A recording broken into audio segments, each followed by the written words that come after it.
Robert Kiyosaki investments, silver ఇలాంటి words లేదా topics గురించి మాట్లాడాలంటే రీసెంట్ టైమ్స్లో రాబర్ట్ కియోసకి అనే పర్సన్ చాలా హడావిడి చేశారు. ఇక్కడ నేను ఒక పాయింట్ రిపీటెడ్గా చెప్తా ఉంటాను. ఒకటి, మీకు ఎవరు కూడా ఫ్రీ ఆఫ్ కాస్ట్లో పనిచేయరు.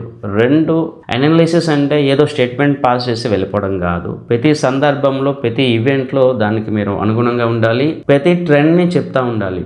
నేను చాలా వీడియోలో కూడా చెప్పడం జరిగింది. ఇన్స్టిట్యూషన్స్ వీళ్ళందరూ కలిపి ఇన్ఫ్లుయెన్స్ చేసి ప్రైసెస్ని మ్యానిపులేట్ చేశారు అని చెప్పి నేను ఓపెన్గా చెప్తాను. రాబర్ట్ కియోసకి, ఇన్వెస్ట్మెంట్ బ్యాంక్స్, పెద్ద ఇన్స్టిట్యూషన్స్ వీళ్ళందరూ కూడా ప్రైసెస్ని మ్యానిపులేషన్ చేశారు.